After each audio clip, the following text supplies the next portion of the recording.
All right, we are on air. Happy July, everybody. It is the 5th of July. For those of us here in the United States and Canada, that means we both had our Independence Day this week, which is pretty exciting because we got a weekday in the middle of the week. Not because we're necessarily very excited about anything else. Okay, so let's see. This is a meeting to check in on active design and usability tasks for Backdrop CMS. According to the agenda, we are supposed to remind everybody that we are working on the user experience for selecting module themes and layouts on backdropcms.org. We have an issue that's been marked as a high priority in terms of improving the module themes and layouts pages, the searchability, and also a better way of just letting people know if they don't actually need a module theme or theme for Backdrop that they use in Drupal. We haven't made any progress on that recently. We could use some help there. There's a couple of separate tasks involved. Some of them are just implementation of designs that we have for the module themes and layout pages. Some of them are more complicated, like figuring out how we want to solve the search problem for searching for module themes and layouts.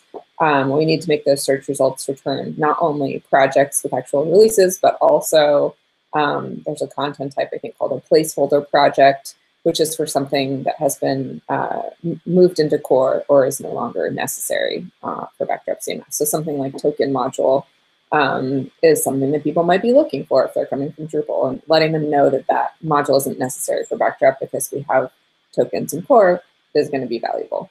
So we need to figure out how to fix our search issues. Also making sure that the right results return to the top of the list. So making sure that the title of a module is more important than some content in its body field or description, which in our case is the contents of the README file, would be valuable. So trying to figure out how to change those rankings would be good. There are a couple of contrib modules that solve this for Drupal. We could look at doing that for Backdrop.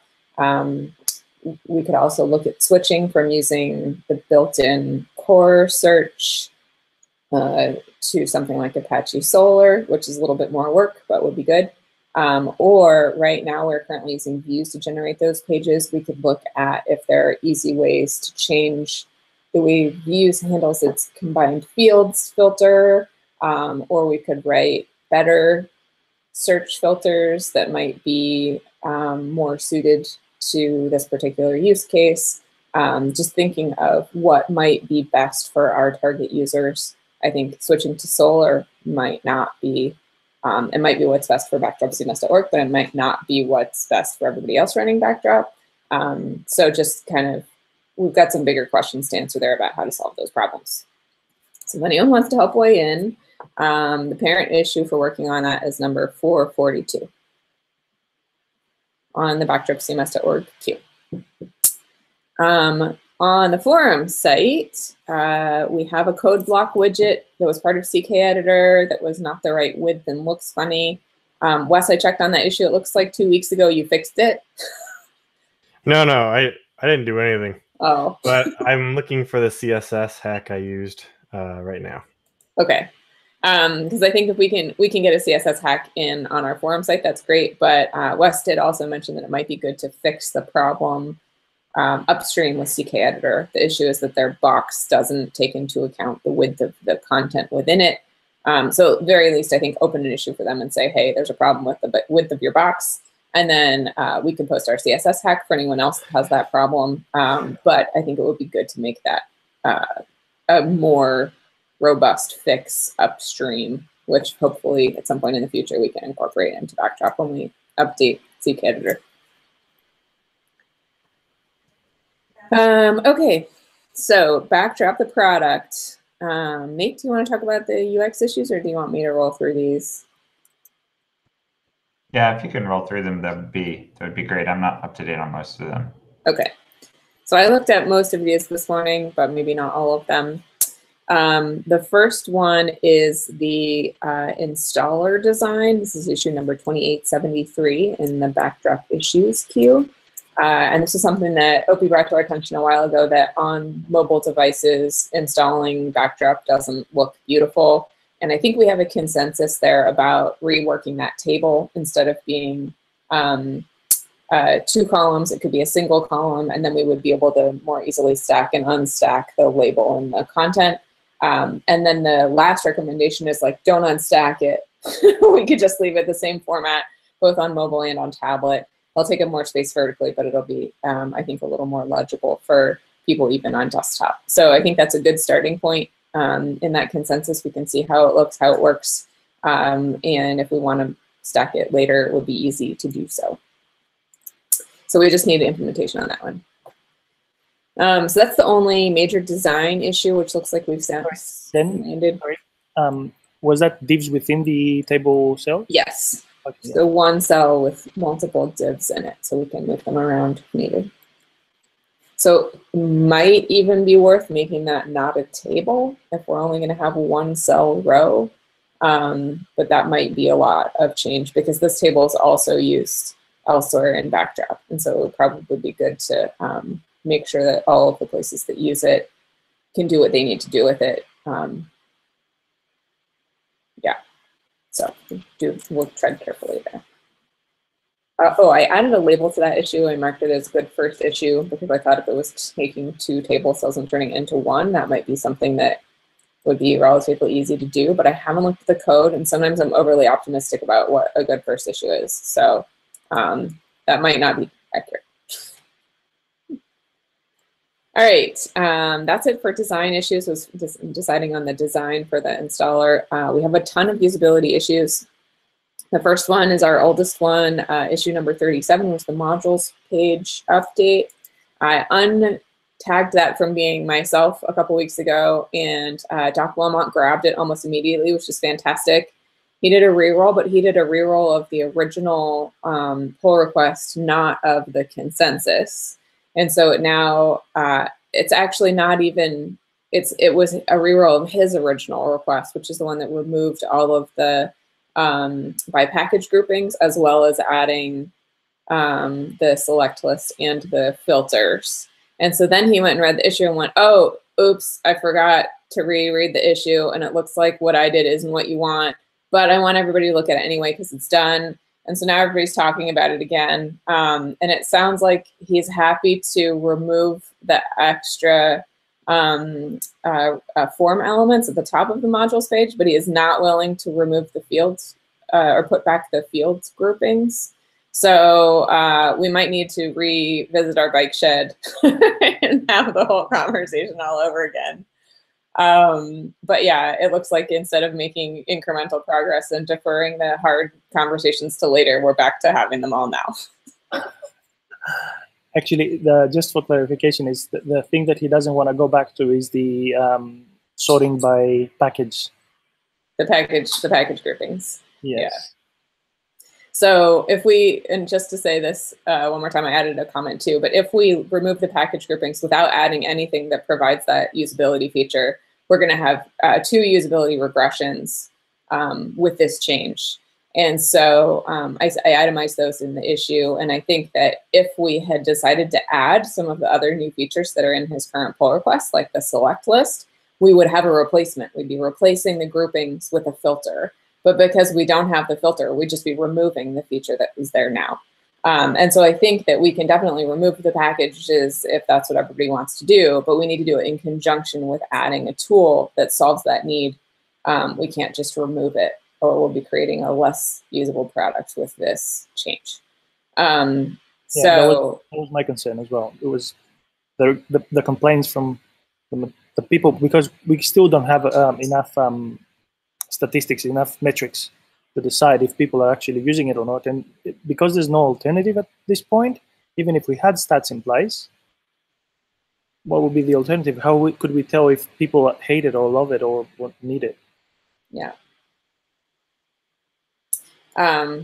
So yeah, I don't know what the best path forward is anymore for that, if it would be worth trying to get him to rework his complete pull request, or if we should go back to my incomplete one and pull stuff out of it. The packages versus no packages is the biggest change in that pull request. So I feel like maybe we should leave his and just link it up to one of the other issues, one of the issues we decided to defer on, and be like, hey guys, this is an example of what it would look like, for example, with a filter and without packages, and have that be a discussion there. and then create a new pull request for the shoe that's just adding the tags, which is sort of what we decided on last time. Adding the tags and then adding the tags so the search box searches on tags. Then in case that I get some time to work on specifically what I'm about to say, do you agree with adding the link at the top right, like the switch, the toggle between alphabetic and packages? Like, and having the default be alphabetical the way that Doc Wilmot believes it should be, and then this would offer people a toggle back to the old way. I am conflicted about that because I feel like rather than giving people two user interfaces, we should actually figure out which one's better and give them the better one. Okay. I don't know if we can figure that out without like information, statistics, and studies. Like we should do a study on both versions and see what is more successful. And I think that we can find the two groups of people are pretty easy. There's like people with Drupal experience or Backdrop experience, and we have a group of them. And people who've never seen the software at all. And so I think like setting up a quick study with like 10 people in each group at like a Drupal camp might be a good way to do it. And we could probably do that pretty easily just by chatting with people and saying, hey, use this thing. You know, I don't even know if we need to record it. We could just have somebody there watching them and noting what they do. We could write a little quick script. It could be like a 5-minute thing. That's a really good idea. Like maybe we could add a tag in the GitHub queues that says user study required or something like that. So each time that there's a big session, a big like whole day Backdrop session, people can just go through these tickets, and if there's newcomers there, they can ask them to just tell us your opinion. Yeah, I think that would be good.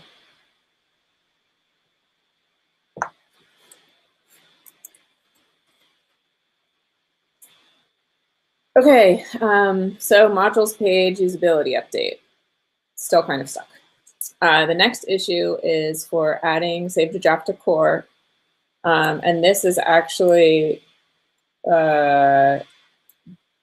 also sort of a bike shed. It sounds like the consensus was reached that we should start by just changing the submit button label and get that in right away. And then we should talk more about what we want the radio buttons to do, where they should be, or if they need to even exist at all. And make sure that as long as people are hitting that submit button, it tells them what they're doing when they hit the submit button. That's going to be a good first step. So that one needs implementation.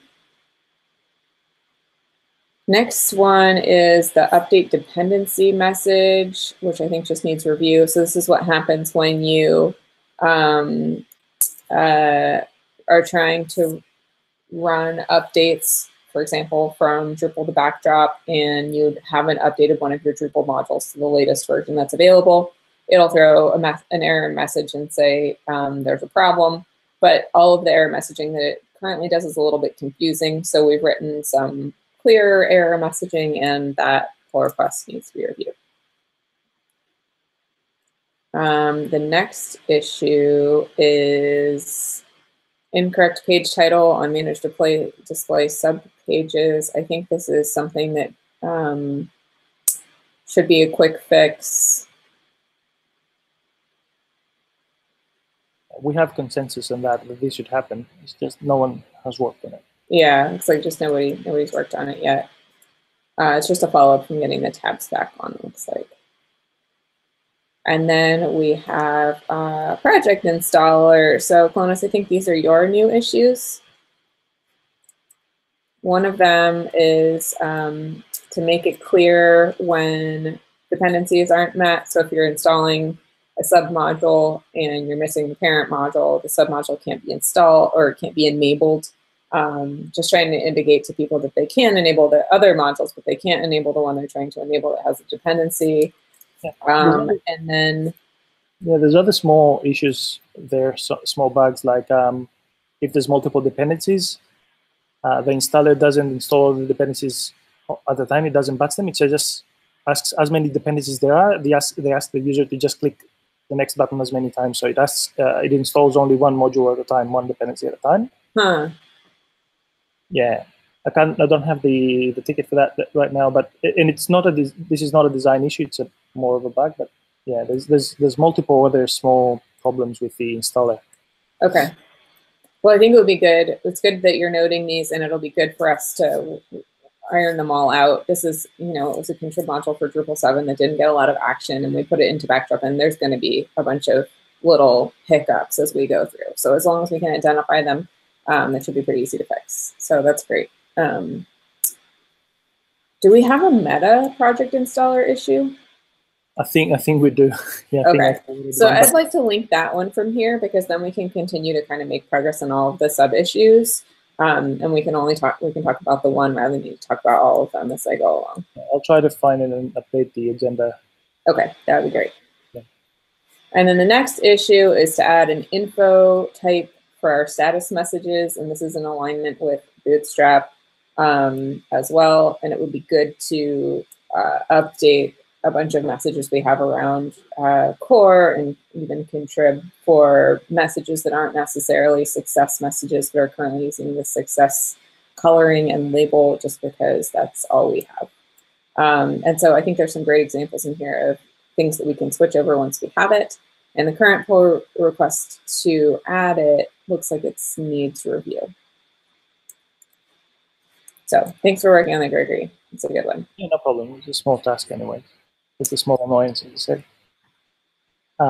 There's another issue that I would like to add there, or not the issue itself, but certain things that can be improved. See how we have the bring back the node preview.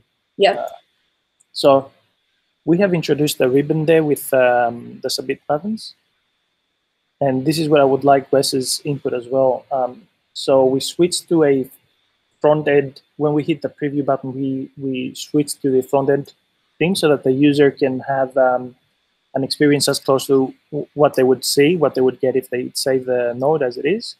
But we also introduced a ribbon that allows them to save the changes from the preview page without having to go back to the edit page. And that ribbon has been suggested to be implemented as a sticky submit buttons ribbon in general. So I don't know how you guys feel about that, but it solves many other problems like the inconsistencies that we have. So when we have when we make changes in views, there's this message that says it hasn't been saved. You need to click save or cancel, and these buttons are way outside the user's viewport. Well, we'll have to do some testing. The biggest problem with sticky stuff is historically it's been crap on mobile. So I don't know if that's gotten better, or if we like I kind of like I've done that sticky stuff on sites that I manage, but like rolling it out for all users of a CMS is something that I'm like, oh, I should probably do some more testing, because I do like the idea, and I know exactly what problem you're trying to solve. Yeah. So what more testing would you like more browsers, stuff like that? Or we should do some implementation and then kind of edit some stuff on a phone, and like, if you pinch and zoom, that's usually when position fixed breaks on a phone. It behaves in a way that isn't that intuitive. At least last time I checked, this was a couple of years ago, at least 3 years ago, maybe.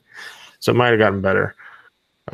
So we just have to make sure it doesn't make the phone hard to use.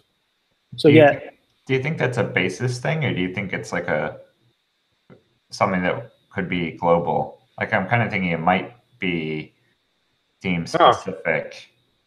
Yeah, and if we roll it out in core, we'd probably, because he's talking about the views interface. Oh, sorry. By basis, I mean 7. 7. Yeah.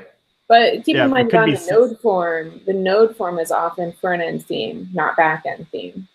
Yeah. So we would need to figure out a way to do probably basis and 7. Right. We could do both of those, and then if other themes want to do it, that's up to them. Yeah. That because that's it, is that if a theme, like you say, like the node form is using a different theme or the front-end theme, like trying to implement sticky on a theme that we have no idea how it's going to be implemented, that's where we're going to hit a lot of potential for stuff breaking, basically. Although I guess you could, if this is a dedicated CSS file, you could disable the CSS file for sticky buttons or something like that. So we could have like a setting in the theme that was like sticky save button setting or something, and then in core for new installs, we turn it on for Basis and 7 or all themes or whatever. Yeah. And then for existing themes, it wouldn't turn on unless somebody manually turned it on, and then they would have the option of fixing their themes to account for it if they wanted to. Yeah, that's what was my thought as well. Like make it a per theme setting, and then people can easily disable it or not. But in the case of node previews, it might mean that they would need to either make their own implementation of the ribbon of the submit button that takes them back to the edit form. We could. Well, I think we could find a way to. I mean, if it's just a CSS change, like those buttons have to be on the page anyway, even if they're not where you can see them. So it'll just be not as good if they don't enable the checkbox. But I don't think we shouldn't put anything that would be broken without them. Yeah, although a way forward that I'm seeing is, although this has been mentioned in d.org over the years, what happened for it to be brought into Cephas in Backdrop was that Latin implemented that for the Save Draft module. And then we said, yeah, well, it looks nice. Why not solve all the problems using that? But we don't have a dedicated issue for that. So I might just open that and add Wes's note about the problem with pinching Zoom things so that we can test it. Because now it's been wedged into other tickets because it seemed like a nice idea. But yeah. The other problem I forgot about that I've seen is, let's say we think the best place for the save button is the bottom of the screen, so it's sticky at the bottom of the screen, but they update Basis, let's say, and add a newsletter sign up to the bottom of the screen, and then you might have an issue where you can't see it because the Z indexes aren't right, and there's no way we can know what they've added there. And that's a little edge casey, but you could. I feel like I'm like Captain iFrame right now, but you could do something where like it's basically like a frame set from back in the day, where the page is in a frame and then the save button is like in the main page. So like everything that's in the preview is sandboxed, and then we have our bar. And then maybe we have something along the top or whatever. Like we have our UI that doesn't in any way interrupt their UI. That would be one way to get around that. Anyway. Yeah, I was actually thinking about that when I saw your implementation. Sorry, who was it? The implementation? No, it wasn't you. With the color. Yeah, that was Joseph. Yeah. So yeah, I saw the iframe there, and immediately I thought about the node preview thing. Because this way we separate the ribbon from the actual theme. Mm-hmm. We solve that problem, so it seemed like a nice idea. Yeah, I'm not sure.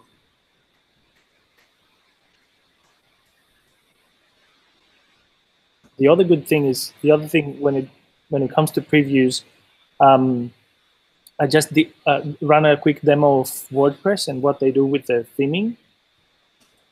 I'm not sure if you guys saw that video. Yeah, I'll find the ticket number. Anyways, so what they use is they put the settings in a sidebar, and remember how we had that drawer menu for backdropcms.org? Yeah. So they have a button at the bottom which just slides the controls. No matter how many levels of control they're there, it slides it off to the screen it minimizes it to a single button so that people can see the whole preview. And then if they want to perform more actions like change things, they just slide it out again. So that's another thought of how things would work when it comes to previews.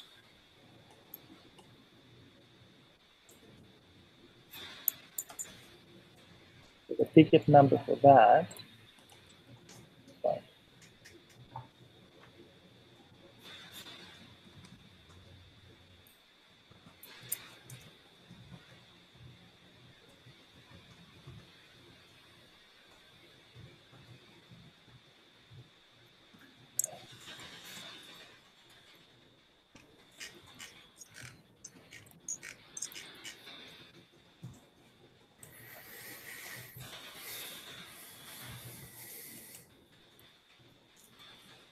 It should be the theme settings improved. So it should be 3186. Just let me check real quick.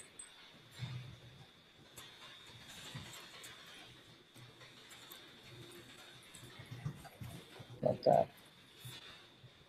It's actually 1949 where I added the video. It's an old ticket. Okay. Which was sort of like, it was what triggered the whole color UI remake when we were exploring a new interface for previewing themes.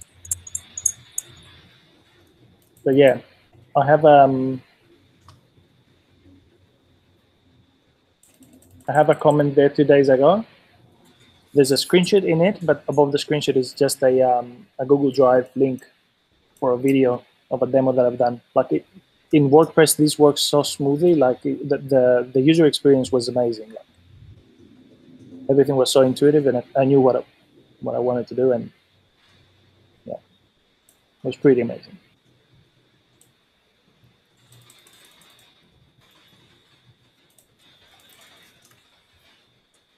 Okay.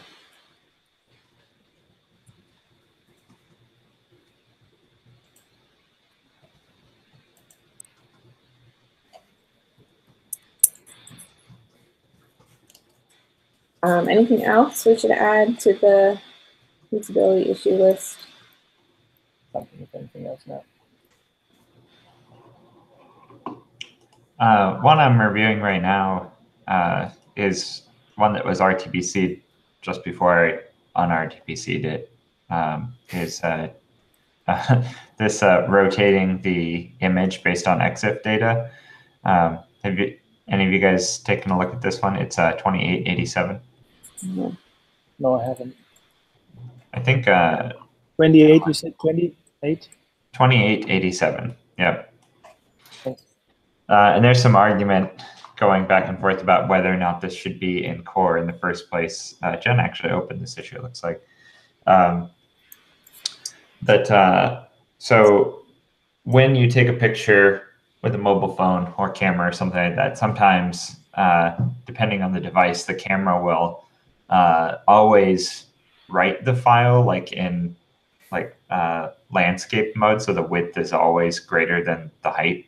And then it will add on to the EXIF data the orientation of the photo, despite the fact that, like, if you were to look at it in a really crappy image editor, it would look wider than it is tall. But in reality, there's EXIF data saying this just needs to be rotated 90 degrees when you display it.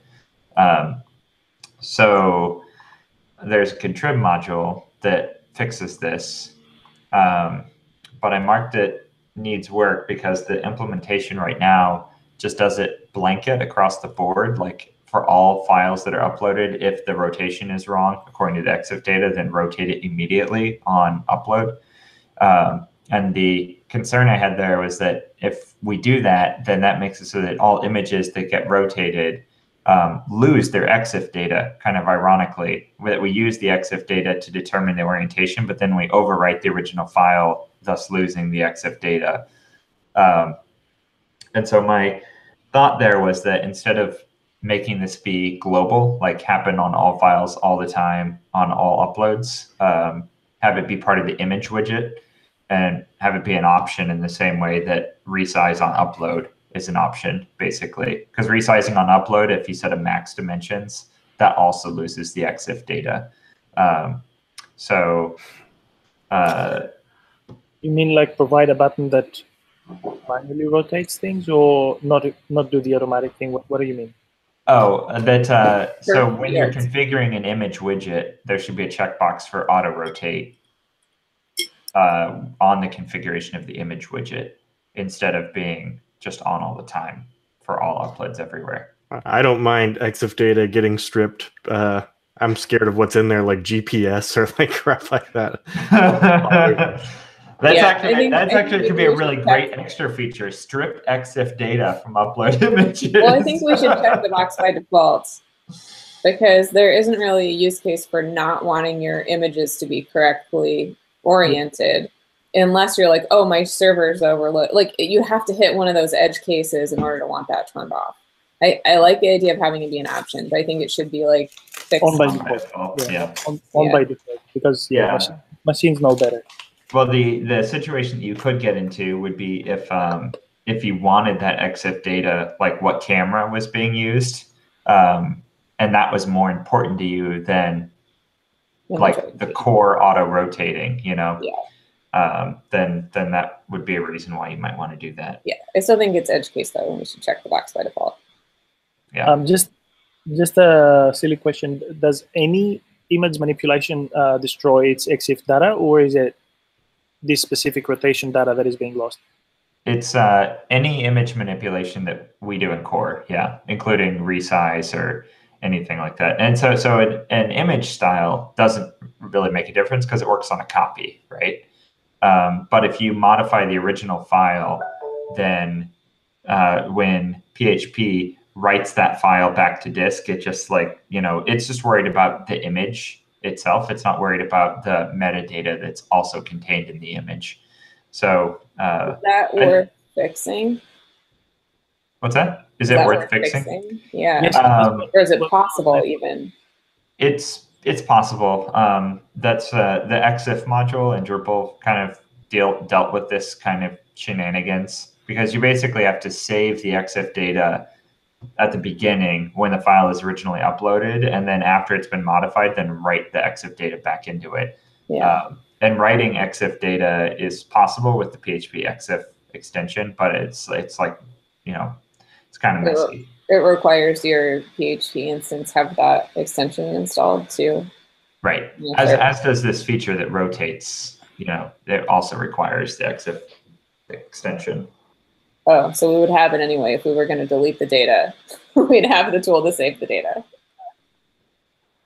No, we ignore the data. I think that's what's happening. So we ignore the data when we write the new file. That's what's happening now. Right. It's not that we have EXIF sort of like code in place that just strips things out. We ignore it. We just write the image contents and we ignore. So this is sort of like data loss. But if we're going to read the EXIF data in order to rotate the image, we have the tool we need to save the EXIF data.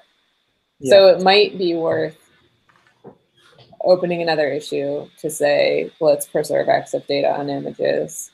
Yeah. I feel like it's less of a priority than don't upload people's images in the wrong direction.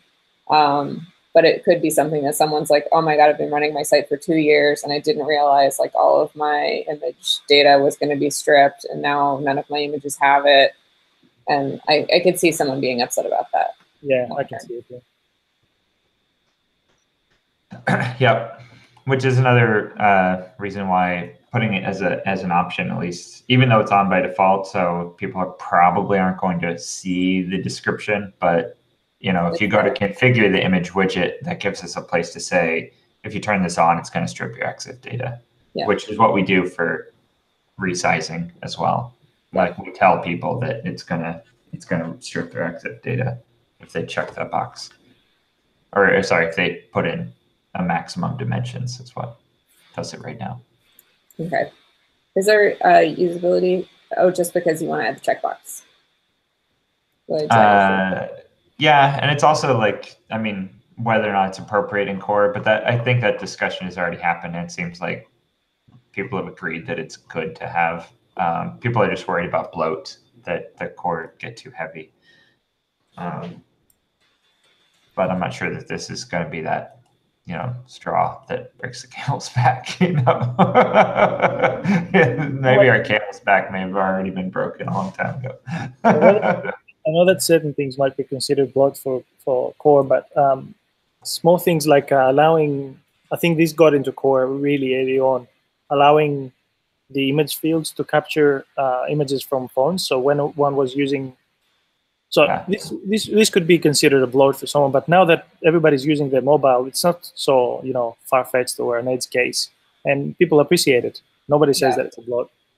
Yeah, I really hate it when I'm using an app in my phone and it gives me the photo button and I take a picture and I rotate my phone and then I rotate it back and it's sideways. I'm like, what? Who wrote this app? This is terrible. So I find that really frustrating. So we could not do that in Backdrop. Yeah. my dog is landscape. I want to put her photo in here. And then she comes out on her nose. I'm like, no, that's not right. Wes, can I ask you a question? Like, when you mentioned the Vue UI redesign or the mockup that you had, you mentioned that you were working along with a Views developer or like D.org Views. Is that what's happening? Yeah, I was talking with them about it. Yeah. So is this are they thinking of Views 4.x something that would bring a new interface as well? Huh? Are they working on a sort of like new iteration of the Views module that would bring well, it was just a discussion. Okay. Yeah. We were just at the same place, and it came up, and I was like, "What if I did something? would you consider it?" They're like, "Yes." And I'm like, "All right." This is the way that good things happen. That's how it all starts. It was the same thing with Backdrop. What if we did it?